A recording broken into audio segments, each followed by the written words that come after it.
महाकारुणिक तथागत बुद्ध गया के बोधि वृक्ष नीचे बुद्धत्व ज्ञान प्राप्त करने के बाद वो बुद्ध बन गए, सम्यक संबुद्ध बन गए।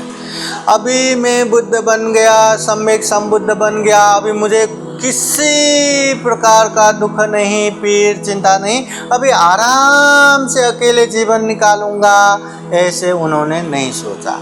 उन्होंने हम जैसे दुखी प्राणियों को देखा, फिर गांव, नगर, जनपद, देश देशांतरचारिका करते हुए बहुजन हिताय बहुजन सुखाय के लिए उपदेश देना शुरू किया। तो उनके इतने सारे उपदेश हैं। सबसे पहले उन्होंने ऋषिपतन मृगदावन सारनाथ में पंचभद्र वर्गियों को उपदेश दिया था। उपदेश देते समय सबसे पहला उनका कहना था, द्वे में धम्मा न सेवितब्बा, ये दो अति मार्ग सेवन नहीं करना। कतमे द्वे, वो दो क्या क्या है? कामेषु काम सुखल्लिकानुयोगो, शरीर को अति मौज मजा देना, अति सुख देना, ये भी अति मार्ग है। इससे दुख मुक्त नहीं होगा, इससे सुख प्राप्ति नहीं होगा, इसे छोड़ना है। अत्त किल मथानुयोगो, शरीर को अति दुख दे के हम सुगति जाएंगे, स्वर्ग प्राप्त करेंगे, ये भी गलत है, ये भी अति मार्ग है, इसे भी छोड़ना चाहिए। उसके बाद तथागत बुद्ध चार आर्य सत्य, आर्य अष्टांगिक मार्ग, जो दुख और दुख मुक्ति का उपदेश देते हैं। हाँ, तथागत बुद्ध ने दुख का उपदेश देते समय कहते हैं, दुनिया दुखी दुख से भर पड़ा है, ये जीवन में हर तरह का दुख भर पड़ा है। हाँ, जैसे जाति पि दुखो, जरा पि दुखो, मरणम पि दुखं, यम पि छंग नलवती तम पि दुखं, पियेहि विपयोगो दुखो, अप्येहि संपयोगो दुखो, यम पि छंग नलवती तम पि दुखं, संकितेन पंचुपादानखंदा दुखा। बुद्ध कहते हैं, जाति पि दुखा, जन्म होना दुख है। जरा पि दुखा, न चाहते हुए भी बूढ़ा होना, अशक्त होना, निर्बल होना, ये भी दुख है। व्याधि भी दुख को न चाहते हुए भी बीमार पड़ना, ये भी दुख है। मरणम भी दुखं, न चाहते हुए भी सब कुछ छोड़ के मरना, ये भी दुख है। प्रिय ही विपयोग, जो प्रिय है उससे बिछोड़ के बैठना, दूर होना, ये भी दुख है। अप्रिय ही संपयोग दुख, जो अच्छा नहीं लगता, पसंद नहीं करता, वो अप्रिय व्यक्ति के साथ रहना, ये भी दुख है। हाँ, यम पी छंग नलबती तम पी दुखं, जो हम इच्छा करते वो पूरा नहीं होता, ये भी दुख है। संक्षिप्त ना, संक्षिप्त में पंचुबाधा नखंदा दुख, ये पंच स्कंद रूपी शरीर, ये नाम रूपी शरीर धारण करना ही दुख है। ये शरीर की वजह से ही अनेक दुख शुरू होता है।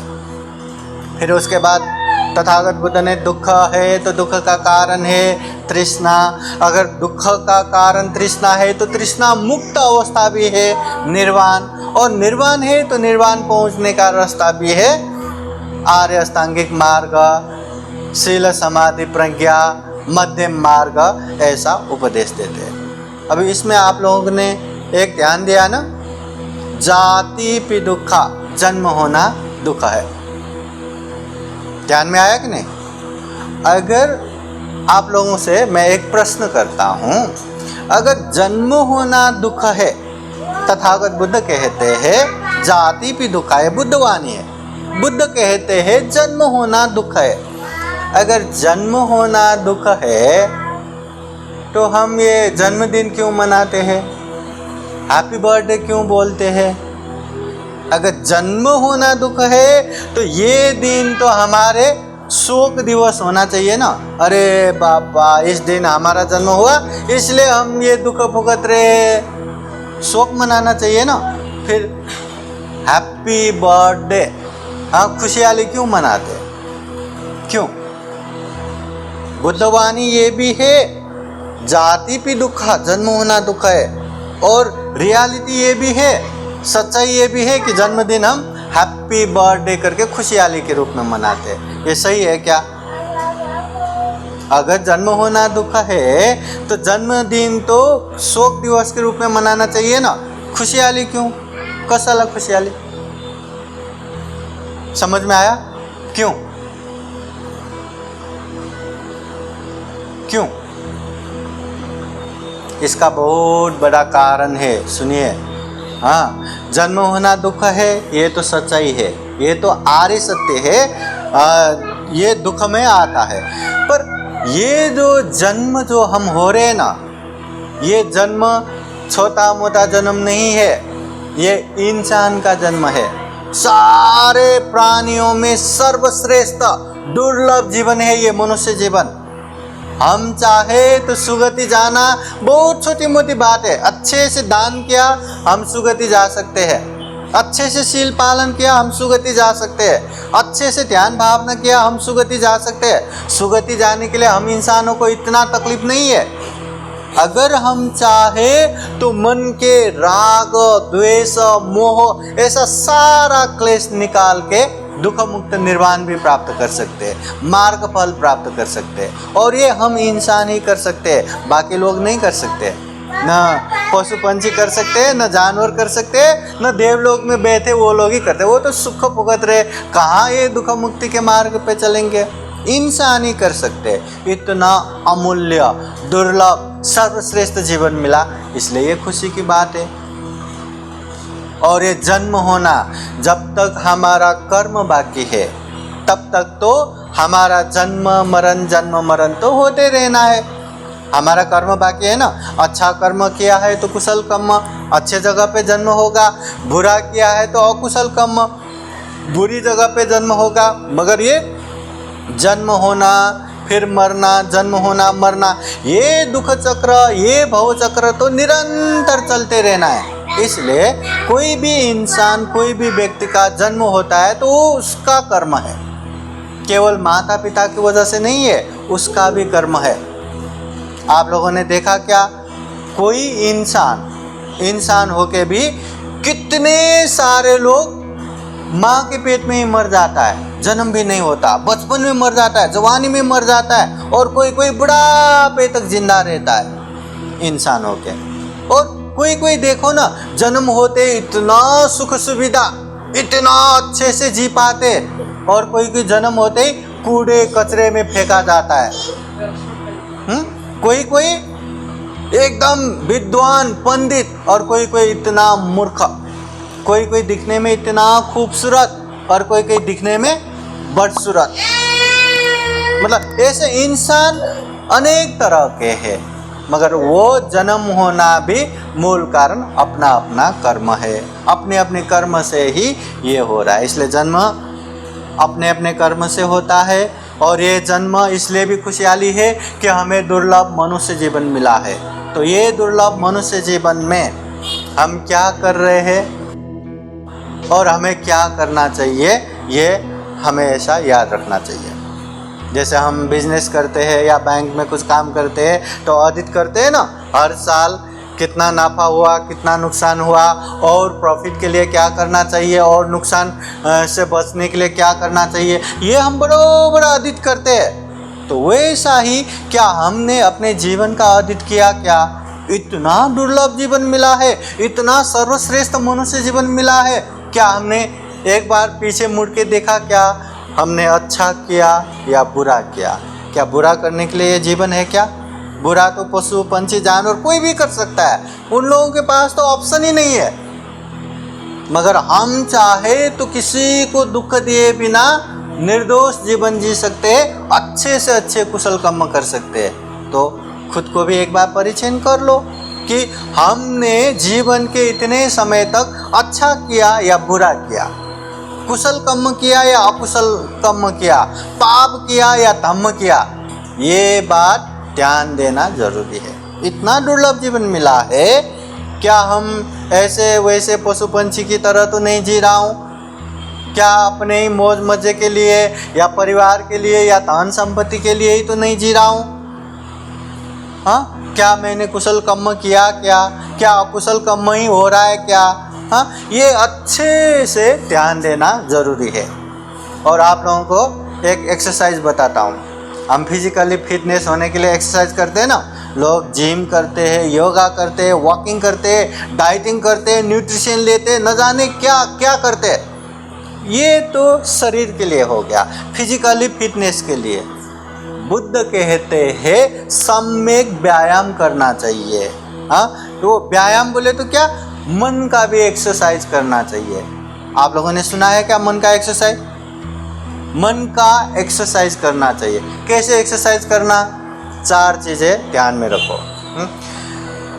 मन में बुरा आना है, मतलब किसी प्रकार से बुरी बात आना है, तो ध्यान में रखो वो बुरी बात आने वाला है।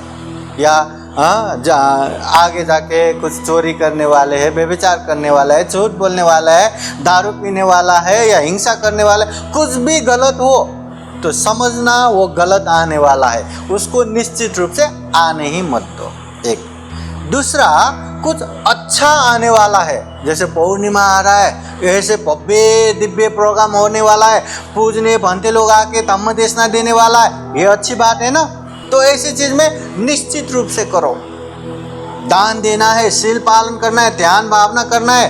मन क्या है ना, पुण्य करने का मन आए, तुरंत नहीं किया तो उसको तुरंत दूसरे चीज ने दबा देता है। जैसे दान देने का मन हुआ, तुरंत नहीं दिया तो बाद में जाओ दिया, नंतर दे तो बाद में देंगे ना, बाद में देंगे ना, वो दान देने की चित्त ही खत्म हो जाता है। इसलिए तुरंत करना चाहिए।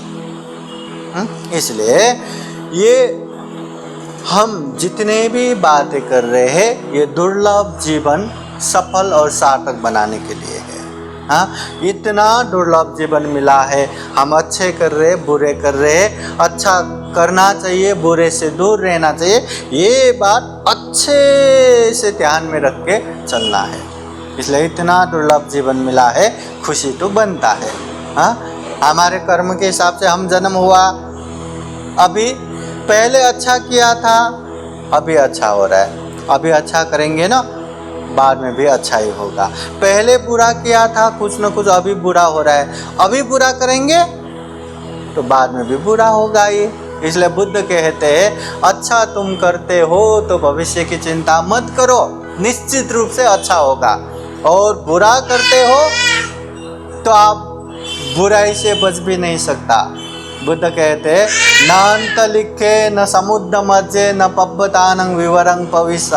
अगर आप पाप करते हो, अगर आप गलत कर्म करते हो और वो पाप से बचने के लिए आप नदी में, समुद्र में, पानी में छुप के बैठते हो, पाप से नहीं बच सकता। आप जमीन में, जंगल में, गुफाओं में छुप के बैठते हो, पाप से नहीं बच सकता। आप हवा में, आकाश में छुप के बैठते हो, तब भी पाप से नहीं बच सकता। न जमीन में, न पानी में, न हवा में पाप से बचने की जगह कहीं कहीं भी नहीं है।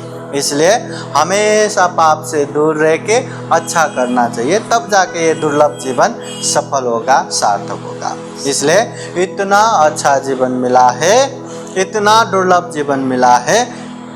ये जन्मदिन, जन्मदिन के उपलक्ष्य में फिर एक बार आशीर्वाद देते हैं कि जो अद्विका उपासिका, आज उनका जन्मदिन है। जन्मदिन के उपलक्ष्य में खूब खूब बुद्ध का आशीर्वाद रहे, धम्म का आशीर्वाद रहे, संघ का आशीर्वाद रहे। बुद्ध धम्म संघ के अनंत अनंत गुणानुभाव से जीवन में खूब सुख रहे, शांति रहे, मंगल रहे, कल्याण रहे, खूब अच्छे इंसान बने और सारे परिवार, सारे अपने लोग, सारे बंधु बांधव सबके जीवन में सुख रहे, शांति रहे, आनंद रहे। और जीवन जब तक है तब तक ज़्यादा से ज़्यादा पुण्य धम्म करते हुए सभी दुखों से मुक्त निर्वाण तक प्राप्त कर सके, ऐसी कामना करते हुए ये बुद्धवाणी पाली गाथा द्वारा आप लोगों को फिर एक बार आशीर्वाद देते हैं। सब लोग हाथ जोड़ के बैठिए, आशीर्वाद देते हैं। सभीतियो विवजन्तु सब्बरोगो विनाशतु माते भवतु अन्तरायो सुखी दीर्घायुको भव भवतु सर्वमङ्गलं रक्षन्तु सर्वदेवता सर्वबुद्धानुभावेन सदा सोते भवन्तु ते भवतु सर्वमङ्गलं रक्षन्तु सर्वदेवता सर्वधर्मानुभावेन सदा सोते भवन्तु ते भवतु सर्वमङ्गलं रक्षन्तु सर्वदेवता